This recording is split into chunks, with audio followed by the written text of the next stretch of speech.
I have another minute and a half here, so I'll start.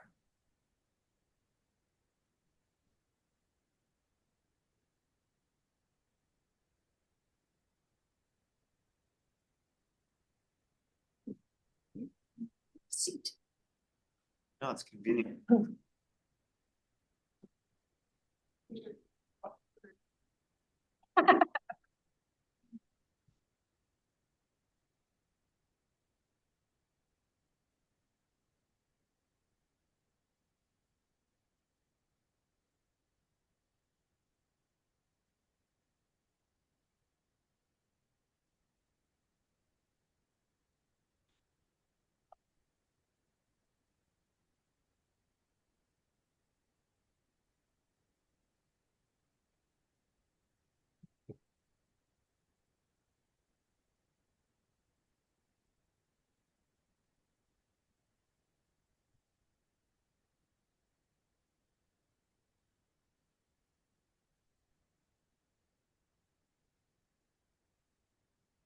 Mike, those stairs look great, by the way.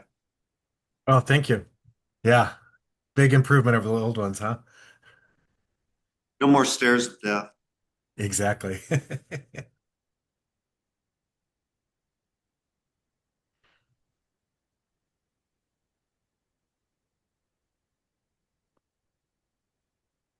Okay, so it's 5:30, so we're gonna go ahead and get started. I'll call the meeting to order.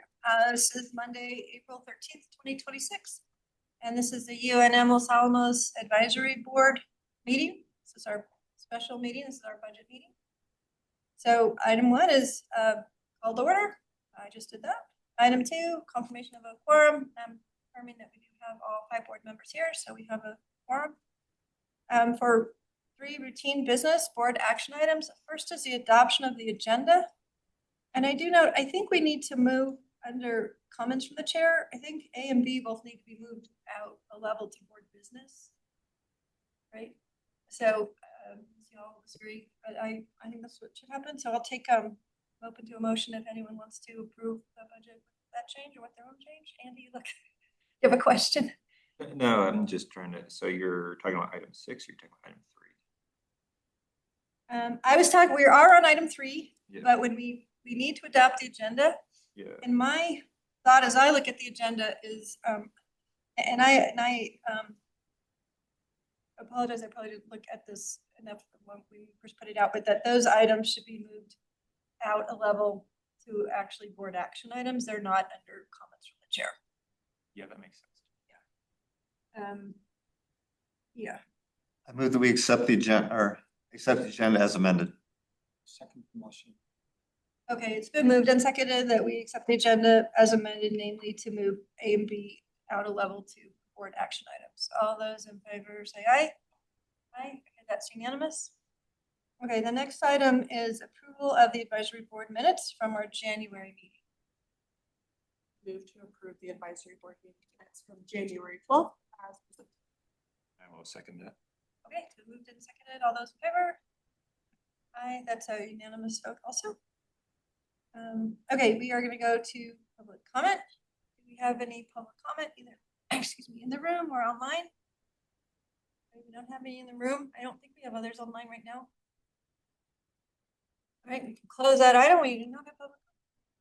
This meeting, introduction of visitors. So I believe we have one visitor.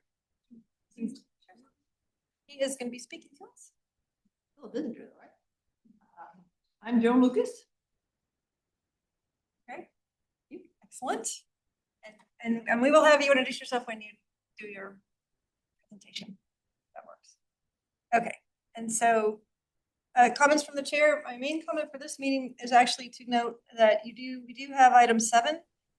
Well, I guess it would be a different number at this point, but that is an opportunity where we can ask questions if you do have questions from our reports that we were given at the earlier meeting. We didn't have things to vote on, so we didn't have that meeting. But we can have that discussion at that point.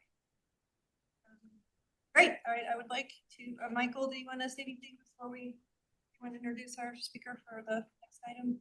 Are restricted and unrestricted? I'm sorry, Kristen, I couldn't hear you towards the end. I was just saying, as we move to the next item, the bar restricted and unrestricted. Did you want to say anything first? No, I think we just turn it over to Mark, and he can walk the board through the documents. So. Okay, and I will say, Mark, that we always appreciated our staff who helped us with these in the past, but Mike had glowing things to say about you, so we really appreciate your help. So he works for us through UNM, and so we're really looking forward to understanding the budget this time. I'm just kidding, all of the times, but you may be muted. But go ahead and you wouldn't mind introducing yourself too. Thanks. Hi, everybody. My name is Mark Matalini. I work here on main campus in academic affairs. Specifically, we run a fiscal shared service support center, where we do a lot of accounting, budgeting, and some purchasing centrally. We've been working with the Los Alamos branch campus since just after Crystal left, so around the end of October, beginning of November. So some of this is my first pass through. Branch campuses are a little bit different than some of the operations on main campus. But when you're ready, I will go ahead and start walking through. I think we'll start with the unrestricted bar, moving into the restricted. And then from there, we can talk about the FY27 base budget build.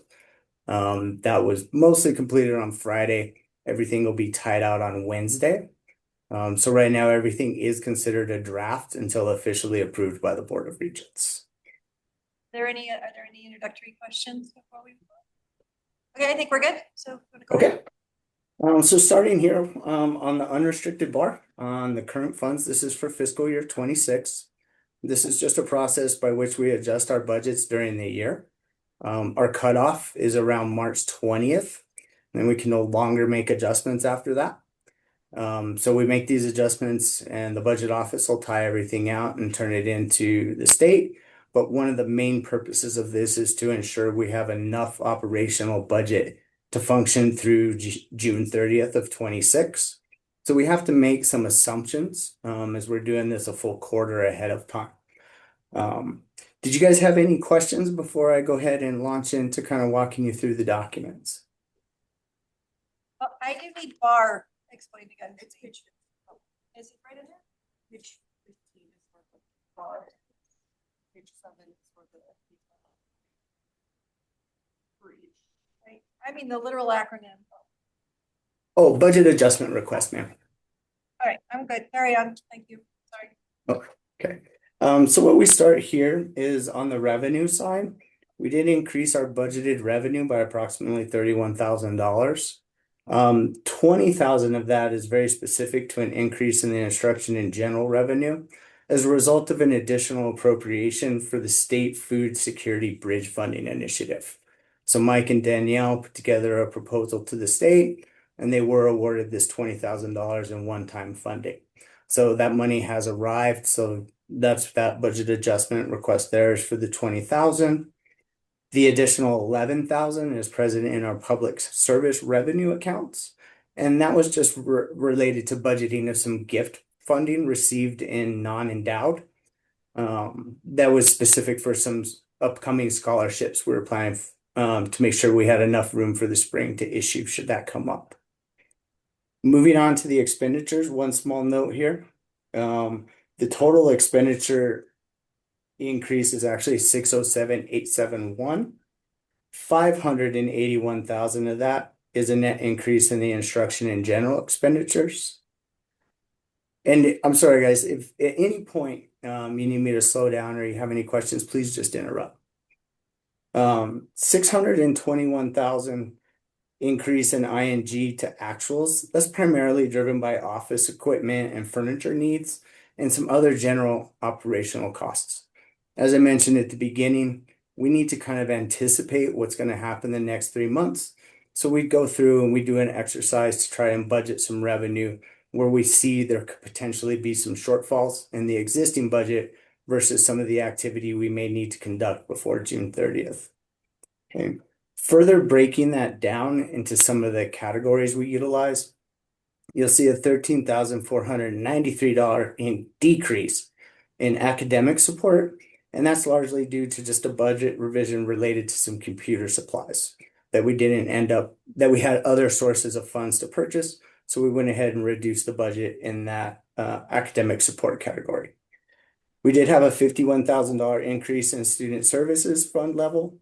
That's associated with our group insurance costs, right, or fringe benefits, health insurance, as well as some staff salaries. There was also a smaller impact from some contractual services that we wanted to make sure we had sufficient budget for through the end of June. A large portion of that $51,000 increase was also offset by a $59,000 decrease in the institutional support expenditure. And that's mainly reflects some lower projected staff salary costs, as well as some reductions in other operating expense categories. The reduction in staff salary expenditures illustrated in the institutional support, as you saw, there was an increase on the academic service side. Some of this is just cleaning up where individual salaries are pointed to make sure it aligns a little bit better with the Los Alamos operations. There was also an $18,200 decrease in operations and maintenance.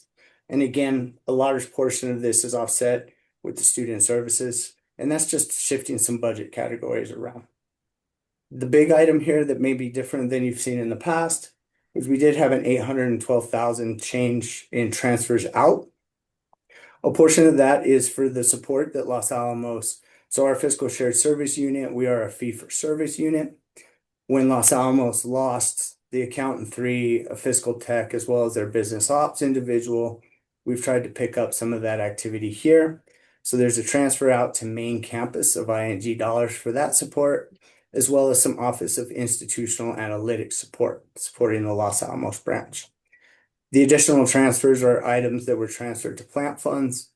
That's for some ongoing, any type, when we have reserves, we want to set up those plant accounts for any one-time costs in the future, where we may need to do some maintenance or large equipment purchases.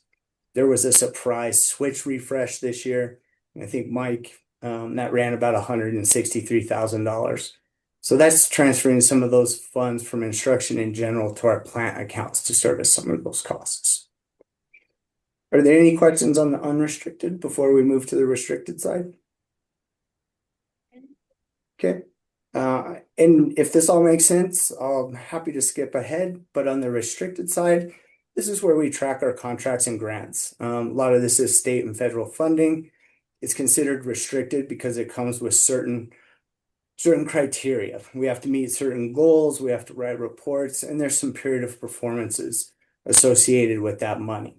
We have to meet certain stepping stones or reporting items within a specified time frame. Those restrictions around how we can use the funds make that restricted money. So what you'll see here on the restricted side, we did have a $275,000 net increase in revenue.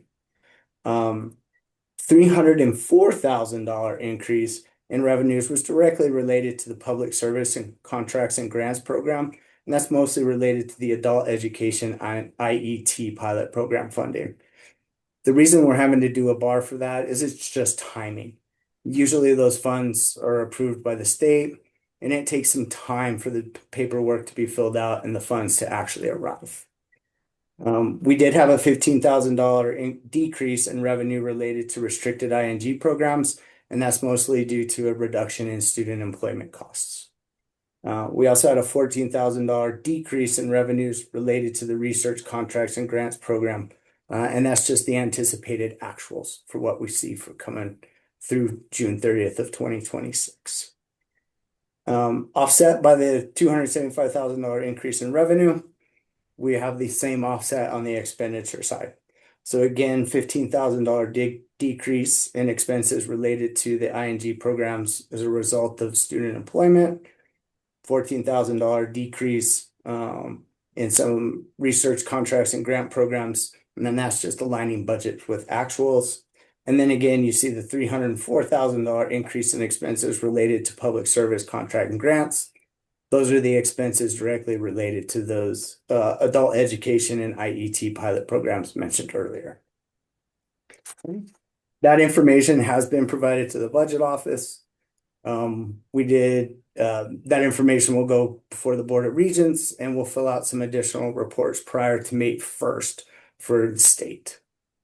Any questions about the unrestricted or restricted bar side. Yeah, unrestricted, I'm sorry. So, sorry for the late question too, but it sounds Sure. like with net increase of expenditures of almost 600,000 and then the transfers that were unbudgeted, 813,000. That sounds really bad. I mean, it's 1.3 million unbudgeted. The transfers, well, sorry, none of that is bad. Los Alamos does have a healthy reserve. So while there is a good reserve account, we're trying to set aside some funds in those plant funds in order to cover some of those one-time costs. Reserves can't be used for recurring items such as salaries because they're non-recurring dollars. They've accumulated over a period of time. They are one-time dollars. So when we do have that flexibility, we do try to set some aside. The only reason, while it's an $812,000 out, it's just the way the operating ledger works, and that our plant funds are not reflected on the unrestricted side.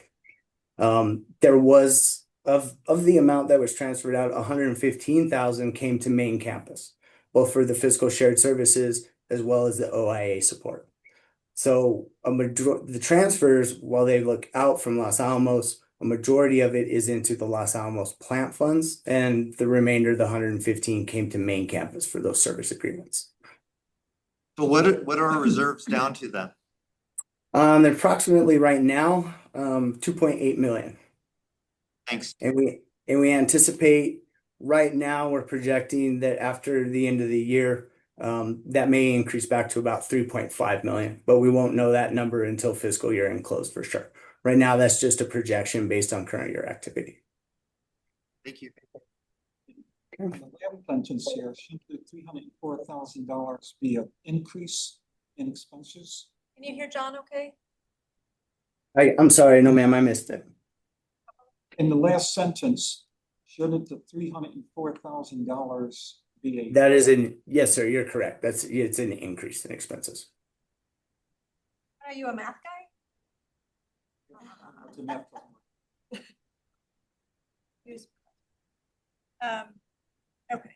Okay, so just so I'm tracking,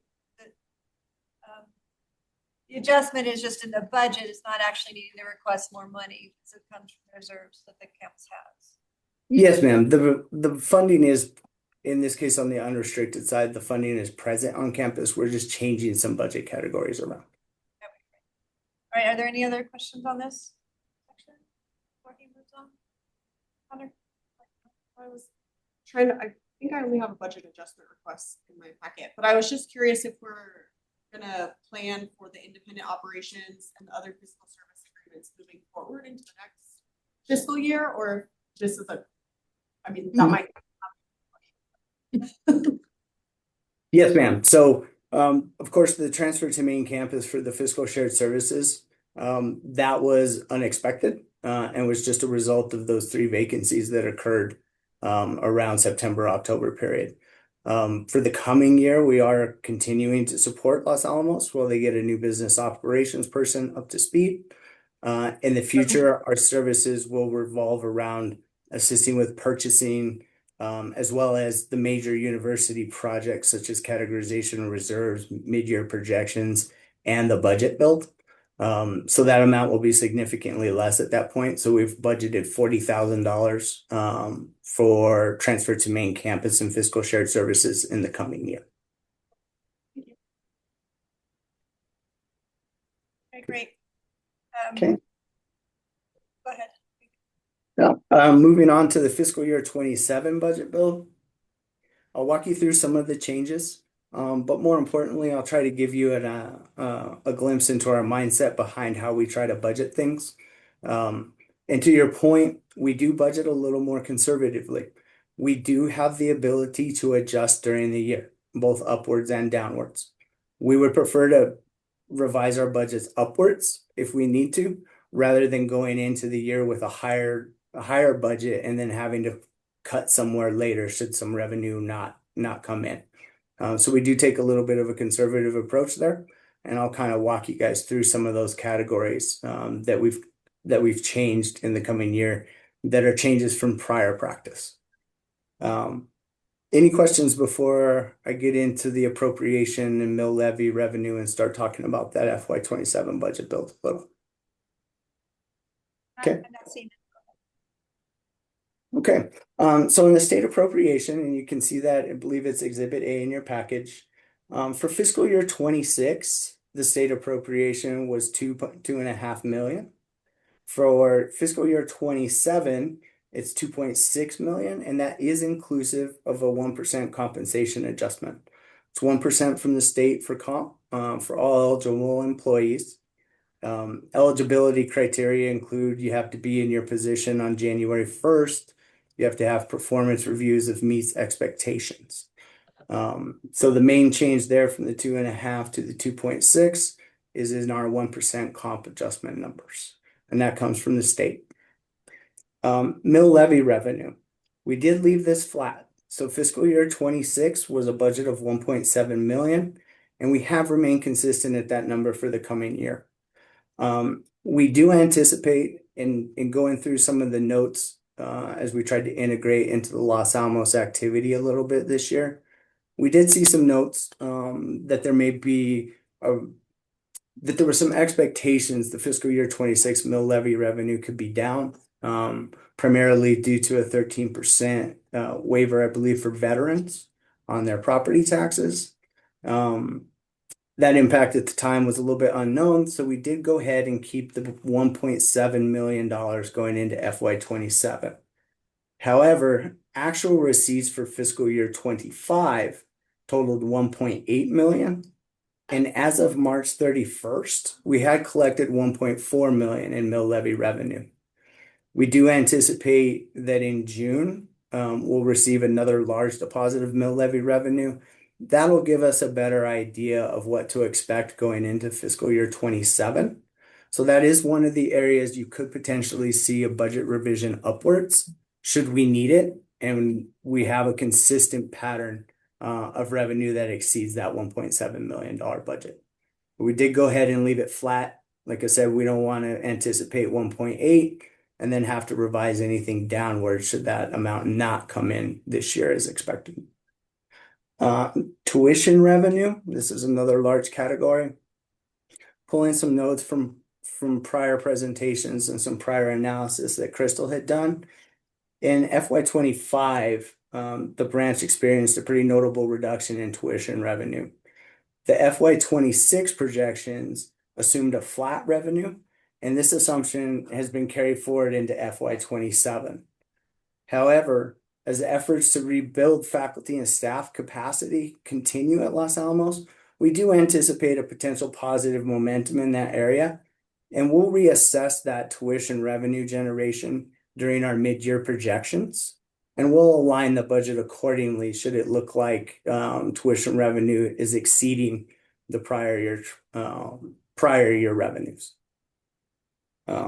And I can tell you on the tuition revenue, looking at Exhibit B, what we had both for full and part-time tuition revenue, the base in FY26 was $821,000.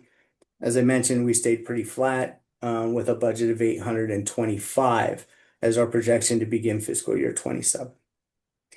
The overall revenue outlook, as with fiscal year 26, forecasting revenue growth for fiscal year 27 remains a bit challenging. We have some economic factors as well as global uncertainty that I know has really affected us on main campus, and it's had a similar effect on Los Alamos. But we do remain optimistic. Mike's continued investment in the campus environment. When we get into the budget expenditures a little bit, you'll see where we've planned for some new faculty hires along with some staff. So as he's working to rebuild those ranks, we expect some positive trajectory for the Los Alamos campus over the next couple years. Any questions about any of that? I have a question. Oh, go ahead, Connor. No, you might have Why is there such a 20% decrease in student fees? That continues to be a factor of enrollment. So on student fees, we are looking at so when we're looking at this, we look at kind of a 5-year analysis of where our student fees are. And the student fees, as far as including course fees, so very specific fees to a class, have been south of $200,000 for several years. So we went ahead and took that down a little bit to the 161. And that's closed fiscal year 25 was about 164,000 in student fees. We are seeing a little bit more this year. Looks like through the end of April, we've collected 183. Again, this goes to this year. Student fees are not going to approach the $204,000 in total. So we did back that off. Are there other questions? Yeah, I have a question on the state appropriations. Sure. So are state appropriations based primarily on attendance, or is there other factors? Because I noticed that we're substantially smaller than any of the other campuses. So Mark, the you state want, appro- Mark, Yeah, you want go me ahead, to Mike. answer that? And so, David, this is what I've been telling the board for the last few years, that the funding formula was set years ago when we had a large decrease in student enrollment because of the fire. We lost 65% of our enrollment temporarily. That's when they set the new funding formula in place, and they kept that as a static number. And so I've brought the last couple of years to the board showing what other branch campuses across the state, not just UNM branch campuses, but in Easterns and New Mexico states. And you'll see that in a lot of cases, there are institutions that are smaller than us that are getting four, or more times the amount of money that we are.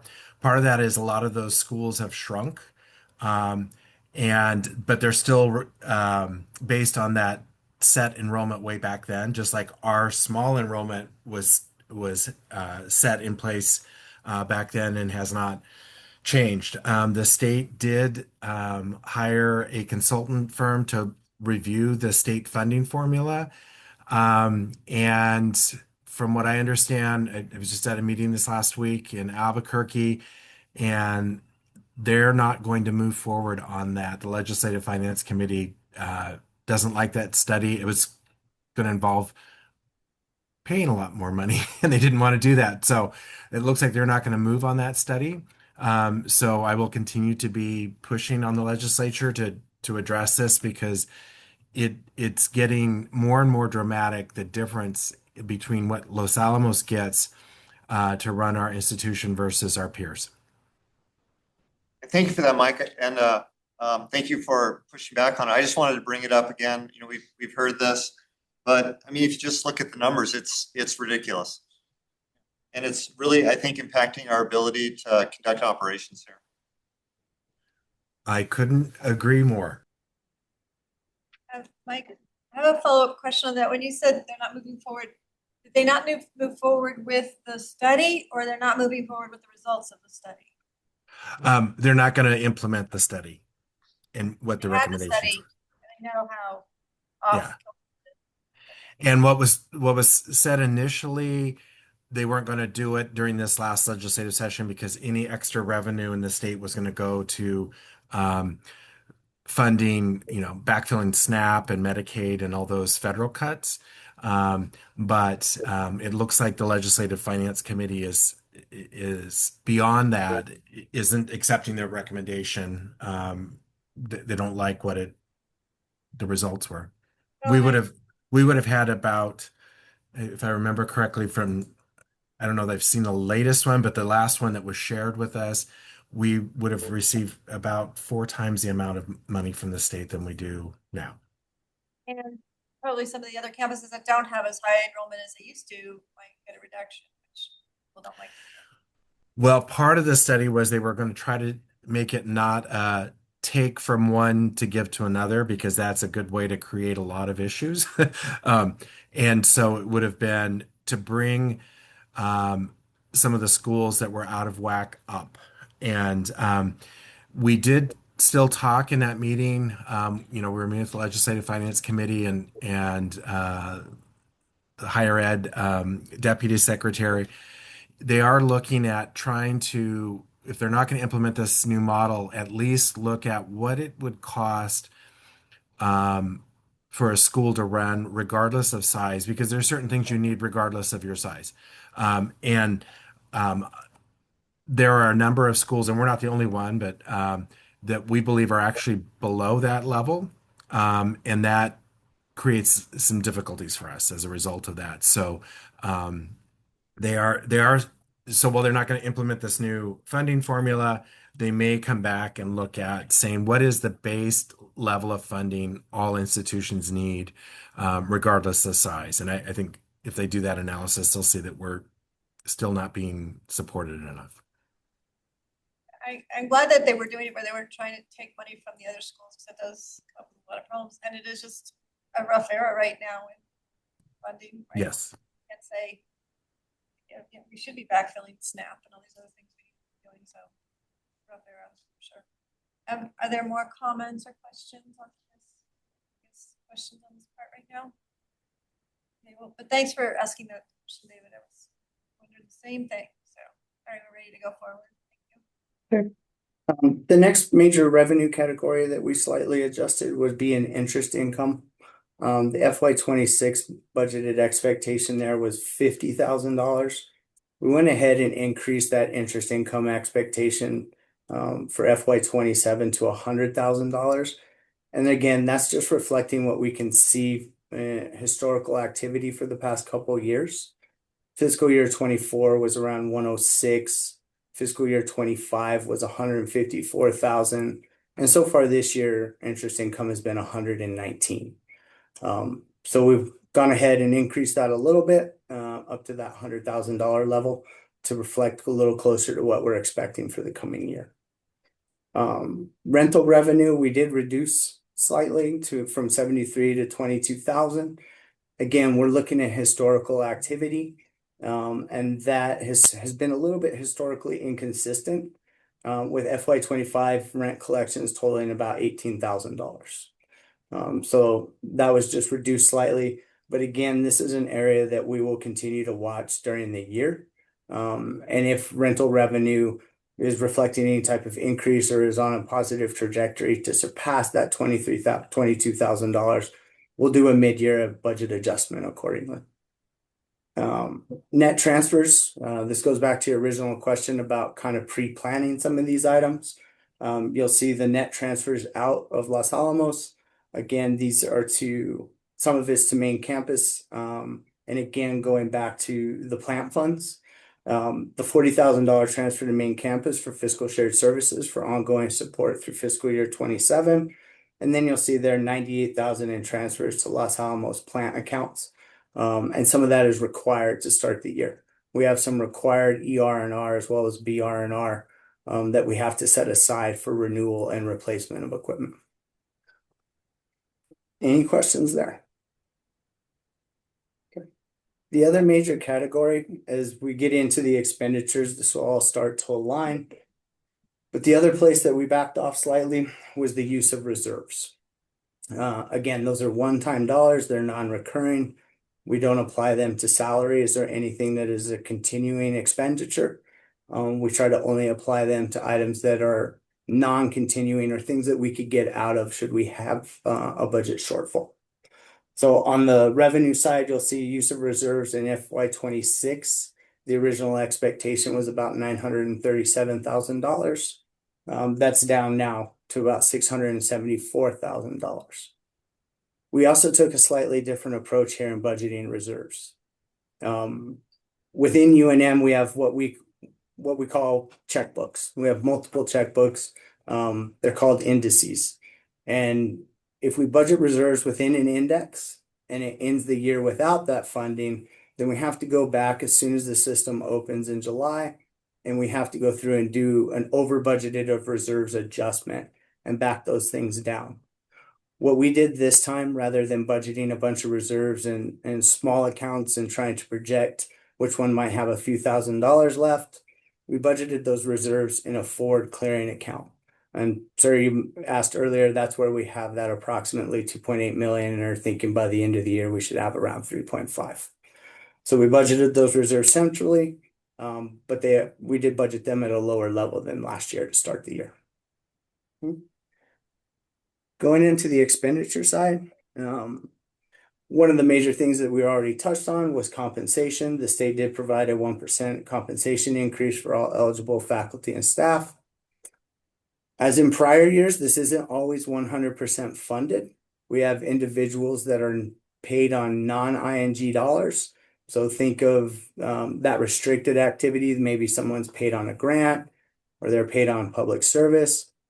So after budgeting at all eligible employees with the 1%, we're underfunded from the state by about $10,696. So some of our other revenue sources will bridge that gap. Fringe benefits. Health insurance was a large discussion this year. There's a document in your packet that had about 4 different plan scenarios. The scenario that was ultimately voted on in budget leadership team and put forth to the Board of Regents resulted in a 13.1% premium increase. That impacts all campuses. And that increase is reflected in the fringe benefit pool adjustment. And you can see that on your Exhibit B. You'll see in fringe benefits, payroll benefits. We've increased that by about $207,000. That's adjusted for 2 items, not only the anticipated increase in premiums, but also the fringe benefits that are going to be associated with some of the new individuals that we're going to be hiring. The Central Budget Office provides some estimates for that. We use that largely as a guide. Their estimate's approximately 44%. We budgeted the fringe benefits a little closer to Los Alamos historicals, while giving consideration to the premium increases and the new hires. So that increase there is $207,000 for a total of close to $1.4 million in payroll benefits for the coming year. The administrative fee, the overhead fee that Los Alamos pays to main campus, that's 3.6% of the prior year's total expenditures for the services provided by main campus here. For FY27, it's an increase of approximately $6,800 over the fiscal year 26 amount of $191. That will get adjusted again. Around October, once they run the final numbers for the fiscal year 26 expenditures, we'll get a revised value and we'll adjust accordingly. But that's where we'll start the year, and it's based on the prior year expenditures. Faculty salaries. We have increases in faculty salary. And you can see that the change is about $279,000. Small part of that is the 1% comp increase for all those that were eligible. Some faculty are part of a union. So those funds associated with any faculty member that is a part of the faculty union is set aside in a separate holding account until those union negotiations are complete. The increase of $279 also reflects several new hires. And Mike, correct me if I'm wrong here, but I said we've budgeted for 4 new faculty. We've got a welding search, mechanical engineering, art, as well as business. And from what I understand, 3 of those have candidates that have been offered. Was that right, Mike? Yes. Yes. And welding was still posted last time we spoke. Yeah, there are no qualified candidates in that pool right now. Dang. Okay. And again, that's part of rebuilding those campus ranks. Staff salaries. So we can see there that staff salaries on the Exhibit B and the way that it's outputted by UNM's budget planner falls under other salaries. And you'll see a small increase there of about $55,000. Again, that's driven by the 1%, as well as the vacancies that have occurred recently at Los Alamos.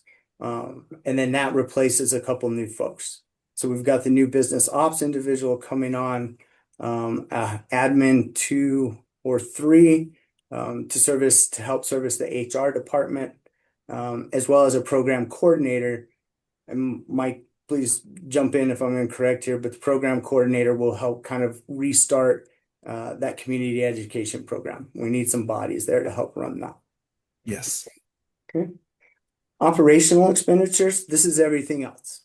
Office supplies, phone lines, travel, things of that nature. We have adjusted that based on kind of a 5-year average of the expenditures across various categories. UNM has about 287 operating account codes. We really roll this up into major categories such as supplies, travel, plant and expenditures, and other. We conduct monthly reconciliations of all Los Alamos campus expenditures. So at the end of every month, by the 15th of the following month, we'll conduct kind of a monthly closeout. We review and analyze all the operating expenditures or activity. We try to forecast it for the year. And based on what we're seeing on each month close, we'll adjust those numbers via the budget adjustments as necessary. Some of the major categories, they're in looking at things, and again, this is we want to try to reduce the number of what we call plugs. So we've really tried to align this a little closer with activities. So what you'll see is, like in supplies, we have a decrease of about $271,000.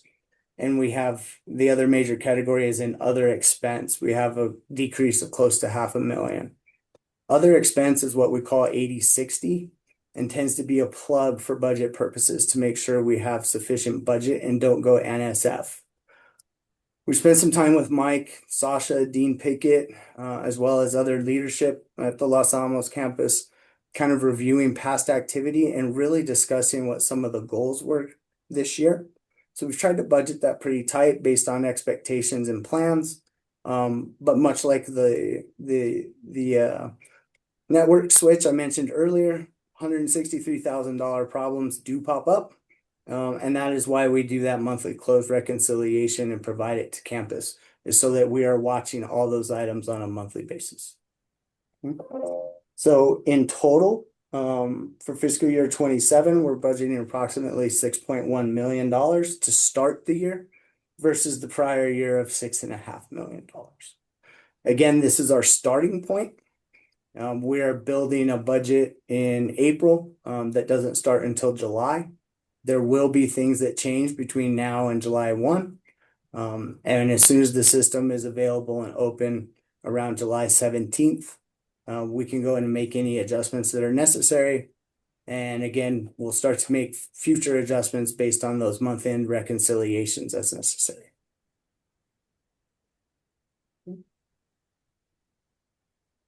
Questions about all of that? I had a question about the healthcare premium changes. Is that something that UNM is absorbing, that 13.1%? Is UNM absorbing it entirely, or is it going up for staff as well? I'm sorry, ma'am, I didn't catch the last part. Sorry. Is the 13.1% increase in healthcare premiums being absorbed entirely by UNM, or is staff being impacted by that increase as well? Staff is being impacted as well. You're correct. So there's kind of two components there. The 13.1% increase is on those premiums. UNM has a tiered health insurance coverage. So for employees making less than $55,000, UNM covers X percent. Employees between 55 and 80, it covers Y. And then over 100,000, it covers a different percentage. So all of us will absorb a little bit of that. Yes, ma'am.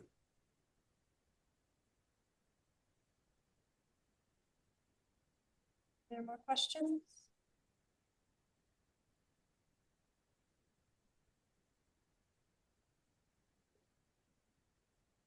Letting them think for a minute. And if you have any questions after this, please feel free to reach out.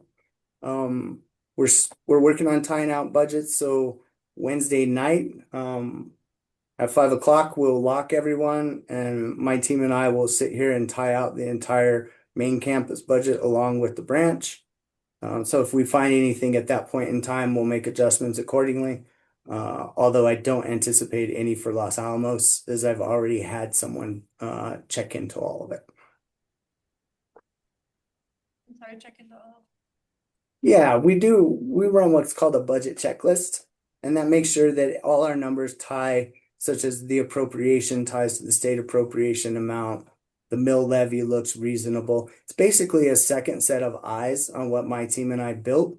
So the budget office takes a look, they make sure we have comments. So in this budget build, there'll be a lot of comments, especially around the transfers, what money is moving where and why. So it's a second set of eyes to look at it and make sure we didn't miss anything and that people agree with some of our analysis. So it's never done in a vacuum. It starts with a build with my team and I, and then another set of eyes from the budget office will review that information, make sure they agree with it. David? Yeah, one more question. So on the FY 27 budget, if I'm correct, I know we're gonna lose some Title V funding in September of this year. So Yes, how sir. are we compensating for that in 27? So Mike and I and Dean Pickett spoke about that when I was up there a couple of weeks ago. And within these operational expenses, you'll see like in travel, we've increased a few things. And we're gonna plan once Title V sunsets. That's where we may need some additional budget adjustments for all the things that Title V was supporting for us. But that is definitely on Mike and Dean Pickett's radar. We talked about that when I visited a couple of weeks ago. So if I just may add in here too. So what Title V did a lot of things, but some of the areas that it supported was faculty professional development, staff professional development. It also provided some salaries for certain employees. And so, and then also technology. And so when I met with Mark, I said, we need to look at our budget and find where we can reduce it so that we can move monies and have a faculty professional development fund, a staff professional development fund, and then for technology savings for that to be able to do life cycle replacements of computers, et cetera. So we were blessed with having that federal grant that allowed us to do a number of those things, but now we had to absorb that into our budget so that they weren't cut. And so that was part of our planning this time to get line items in those areas from institutional funds by looking at savings we could make in other areas. Thank you. Mhm. I have a question. So, Mark, do you end up seeing a lot of the other branch campuses? Do you work on those also, or do you have a sense of what like? No, ma'am, I don't work on those. A majority of my time and my team's time is spent with main campus units. We're thrilled to be working with Los Alamos, but they are the only branch that we support currently. Yeah, so this might be a little bit of an odd question, but like Mike, with what you were saying is when if the state does an assessment of how, that's probably the wrong word, like they take a look at, like kind of just the baseline funding that you need to have to operate a campus, and you think even just looking at that, we would have an increase. So with that as reality, that may skew this, but what I'm wondering is when you take a look at our budget, does it seem, I guess for both of you, but Mark in particular, does this seem typically balanced in terms of where funds are going, like where they're going for support for students, for support for faculty salary versus all the other expenses the campus has? Like, does it? I mean, and of course, it's probably different maybe for UNM versus here, main campus versus here, and then of course with what Mike's saying, we are underfunded, that kind of thing. So it may be a skewed topic generally, but I'm just wondering what your take is from that perspective. I don't know if Mike has any insight on the other branch campuses, but I can say that this is very much aligned with the way we would budget the beginning of the year on main campus. Yes, ma'am. We've aligned a lot of faculty and staff salaries. And when I say align, what I mean is that there were some splits and some things pointed in areas that maybe weren't 100% reflective of their effort. And we spent a lot of time with Mike and Brent that 2 weeks ago or whatever it was now, Mike, to go through what we call salary planner and look at each individual's position and kind of what their role is and what division they support. So I would say that this FY27 budget build is much more aligned with the method in which we would budget main campus, and making sure individuals are pointed to the programs they support, and looking at a 5-year kind of historical analysis of expenditure activity to try and align all those little account codes a little more accurately to start the year.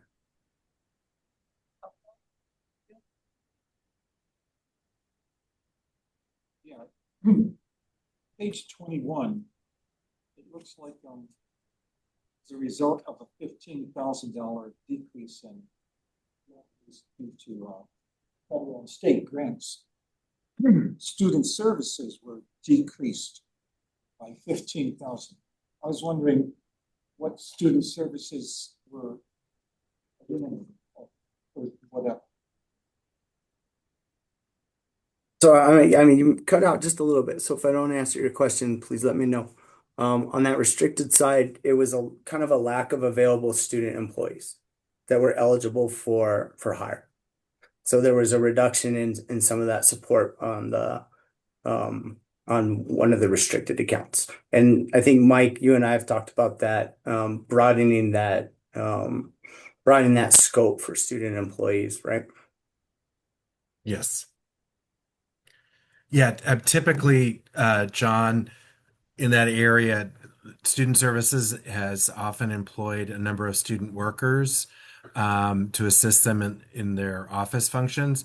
And this year, Danielle and her team, I think, had a difficult time getting students employed. So that represents the reduction there. Is that correct, Danielle? I just want to make sure I didn't misrepresent that. That's pretty accurate. Okay, thanks. Okay, do we have any questions, concerns, topics? Okay. So Mike, could you please remind us, do we need to vote on these in 2 different parts or as a whole? It's probably cleaner if you do each separately, and the reason for that is there might be issues with one but not the other, and so I would recommend that you vote on each of them separately. Okay, so if there aren't any other questions or comments, okay, so I would be open to a motion to vote on the bar fiscal year 26 bar restricted and unrestricted. Or somebody would like to make a motion?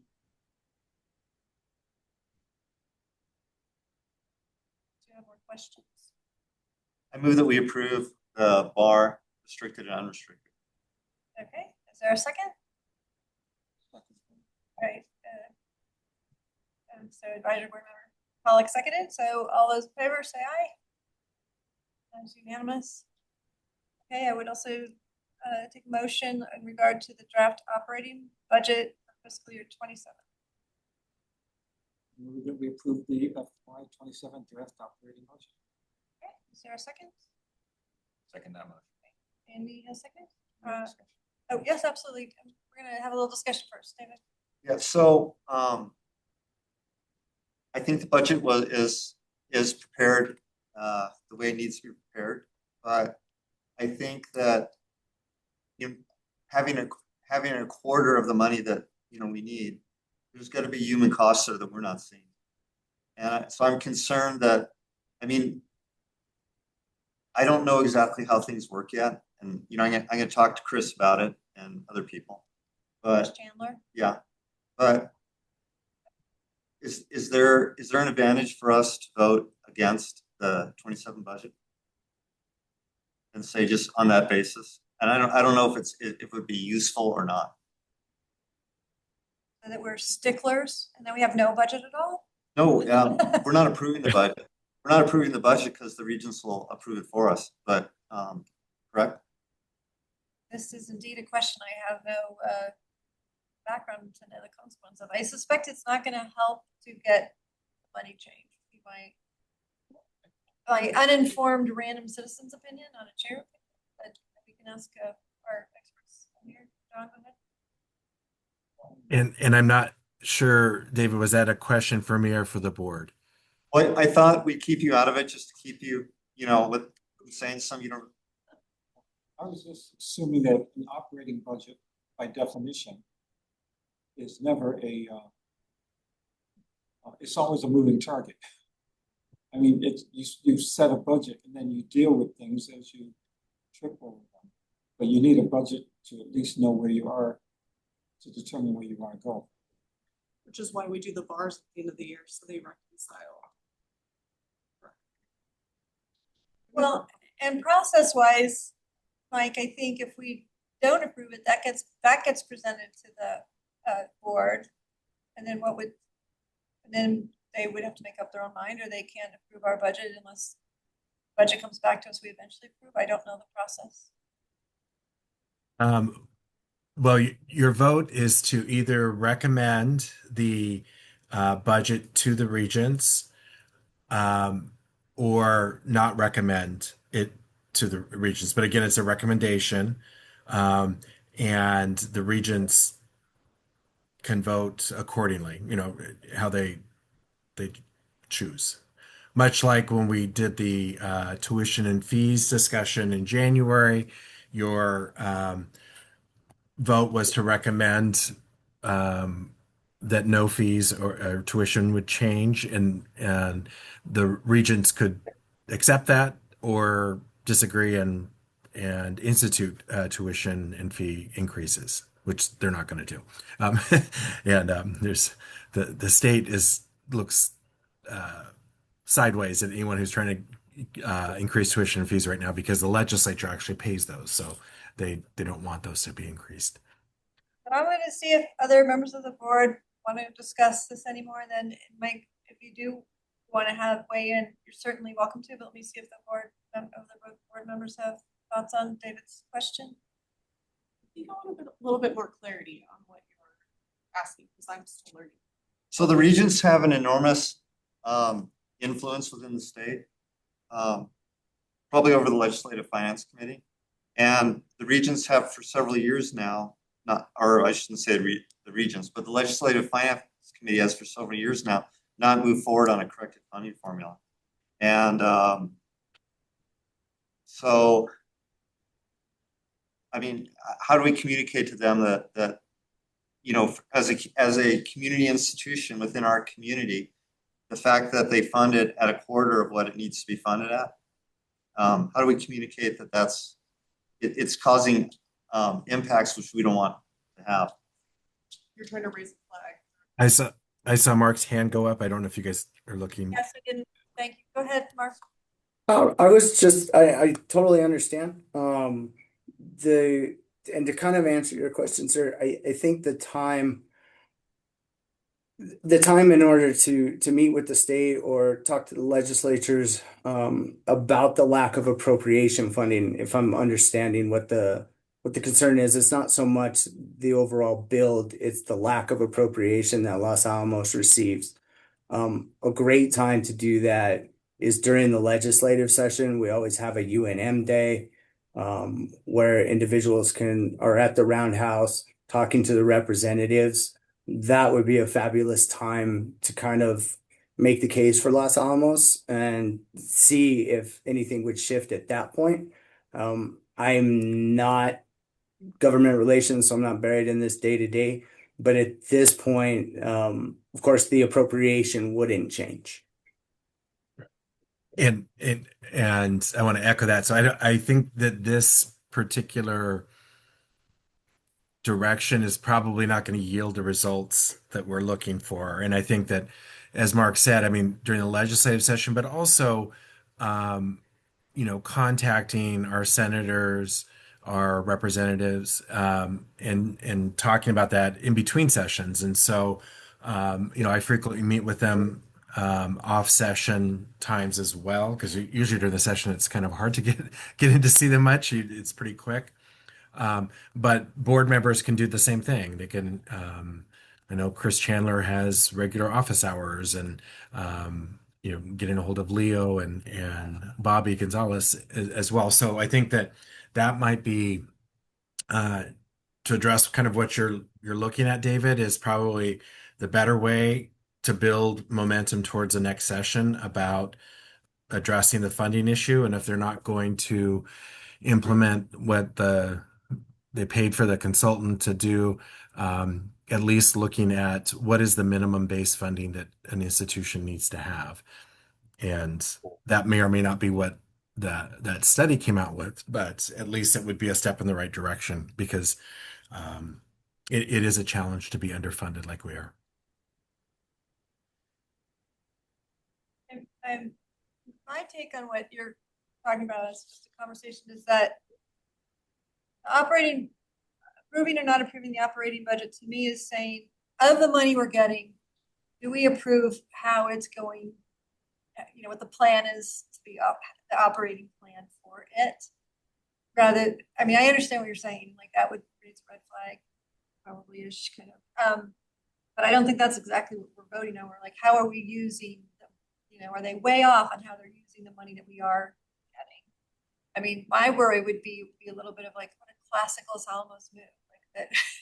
Like it doesn't really accomplish what it does, but we're sticklers and we're going to do it our own gosh darn way. Like at the same time, I understand the frustration. So maybe what we need to be figuring out is how probably offline and non-quorum groups, how can we, unless we want to have a discussion with it at a meeting in public with the group, is to figure out how do we have, I'm sure that our state reps and state senators are on board, but how on board, what other ones around the state would need to be discussed? Like, how do we come up with a plan to try to move something forward if it's helpful, unless that momentum has already happened? I don't know. I would vote against it, but I understand why you're saying it. Like, I understand it's frustrating to all of us here, right? Especially the thing about freezing it. Like, let's pick the year we had the least students freeze it. But other comments on that topic or comments on the budget or questions more? David, go ahead. I'm good. I understand what Mike's saying and what Mark's saying. So, but not what Kristen's saying. No, I totally understand what you're saying too. I agree. Let's be clear. All right. I do want to throw another bit of nuance in that is the Legislative Finance Committee wants to increasingly move towards funding that rewards outcomes, graduation, certificates, degree completions, some of these other things. And what's interesting is, of course, any outcomes money that becomes available gets run through the formula. So traditionally, UNM-LA, we have been near the top of the state, kind of in the upper quartile of meeting a lot of those metrics and outcomes. But unfortunately, when those dollars then get run through the formula, we get something like $7,000. So it just doesn't equate to much. I mean, we want to be hitting those metrics because those are the metrics that are saying that we're producing results that we expect to do. But it is problematic because it all comes back to that funding formula. So even as they're going to put more monies into outcomes, because it runs through the formula, we get the least amount of the schools that are hitting those targets, and by a good amount. Wait, so the last part one more time, that we're lower on hitting those marks, or so no, we're hitting the marks, but we get so much less for doing that because it gets run through the funding formula. And so we could be hitting the same quality outcomes as a school that is, 4 times the amount funded through the funding formula. So they'll get four times as much money for meeting those same marks that we are.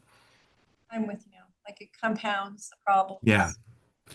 The other thing that I just want to be clear about too, and I don't know if people noticed that in the documents that Mark presented, but there was a recent change. There were RPSPs And these are programs, if you ask the state for some specialized money to accomplish something in a number of years ago, as before I got here, um, but there was money for nursing expansion. And so a lot of schools around the state, have nursing programs and they got extra appropriations from the legislature through the RPSPs for the nursing programs. One of the things that is happening in shifting of the budgets is those have now gotten rolled into their ING distribution, so they're no longer going to be separate. And so again, that gap of when you look at what money the state is giving in ING to us versus the other institutions, that gap is widening because we don't have a nursing program. We didn't get those RPS funds, and therefore we didn't get those hundreds of thousands of dollars rolled into our ING base like they did. So it's another reason why. So if you were to look at this, the gap between what we're getting and others is growing. But it's because of that. They were still getting that money. It was just in a different line item than the ING.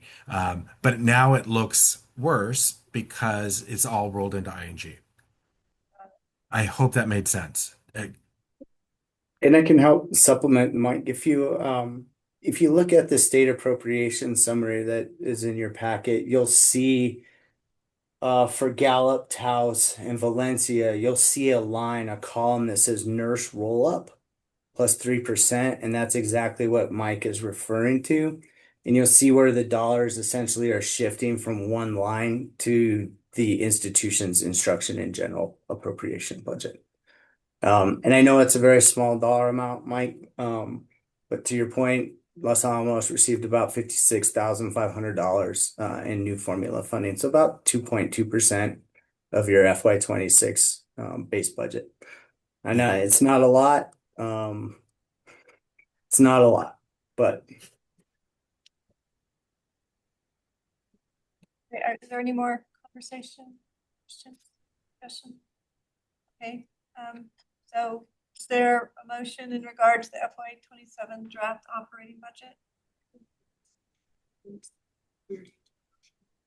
I don't think anybody moved. Yeah. Did they move? Oh, I apologize. So we moved and seconded, that's right. So any more discussion then? Thank you. Okay, then, all those in favor of approving the FY27 draft operating budget, say aye. Right, that is unanimous. I said they say aye, but they all raise their hand. All right, well, Mark, thank you very much. You should stay for a fascinating rest of our meeting, or you can drop off, but thank you so much, appreciate it.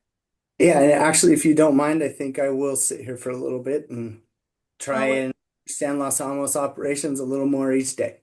Excellent, good, no, we appreciate that, thank you for doing that.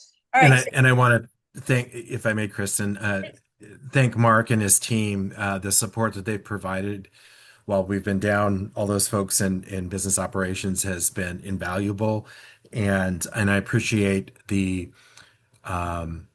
willingness for Mark to really understand our campus, and because branches are different than the Albuquerque campus, and to help us come up with ways to address the loss of funding from Title V and what we could do with looking at other areas of the budget. So, we've been working together to do that. And I appreciate the thought partner that Mark has been in that process. Thank you. Thank you, Mark. We do appreciate it too. The board simply do stepping in and this was fantastic.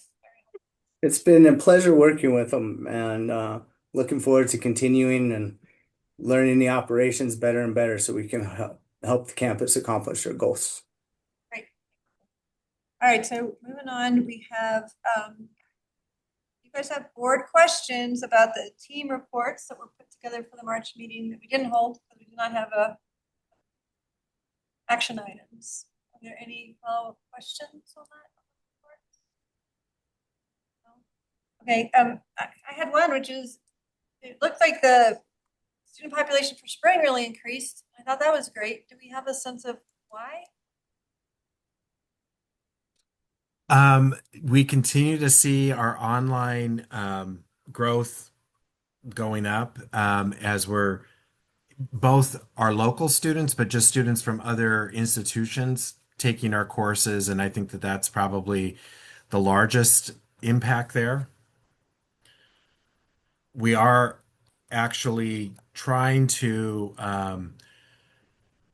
look at, and we've joined the Lannel Foundation. They do what's called a data sprint every spring, where they take some of their data scientists and lend them to the community for different issues or interests that they need research done. And so one of the things that, and Danielle, I don't mean to be putting you on the spot, but you might be able to explain a little bit more, because you and Brent were working with the data sprint group. So we put in a proposal to have a better understanding of what is happening with our local students and enrollment there, because we're actually seeing that the numbers of students who are coming to UNM-LA as their school of choice and where they're intending to get a degree or certificate from is declining, even though our overall enrollment is going up.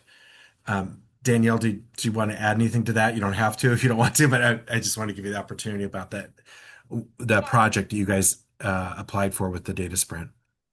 Have too much. I think our question is, again, what Mike said, why is our UNM-Los Alamos student enrollment declining, and is it related to retention, to recruitment, or retention, or both? And so I guess what they do is they get all their self-proclaimed data nerds in a room, and they are just looking at this question from all sorts of different angles. And what we're hoping to get back is, some very specifics, like is this tied to a certain class where students are not passing, withdrawing, or failing from this course? And then looking more specifically at what is the course? Is it course delivery? Is it course timing? So they're just, taking all angles, and we cannot wait until we get some feedback from them. So I think we're in. We had our interview, and we're finalizing our proposal. So we're excited about it. I mean, we're really on this space to start using data to drive our decisions, and I think this is our starting point for this. Oh, that's great. Yeah.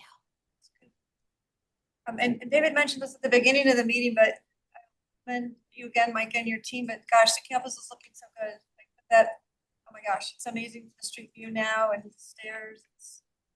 You can tell there's a school here. Right. Like super. All right, any other questions or comments from those? Okay. Then we'll say, so I probably should have put this at my comments from the chair. 3 of us board members were at the lecture series this evening. We did not vote on anything or discuss anything, and we didn't announce a quorum because we didn't all realize we were going to be there. More careful moving forward.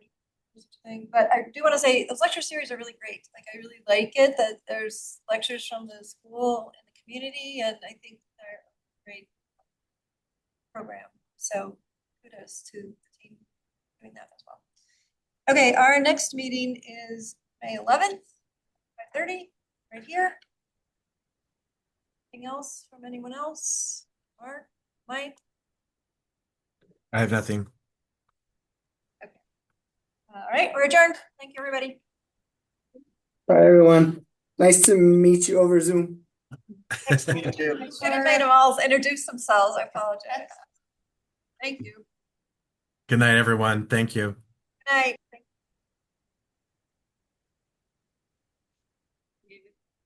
Well, please, so I don't have to take.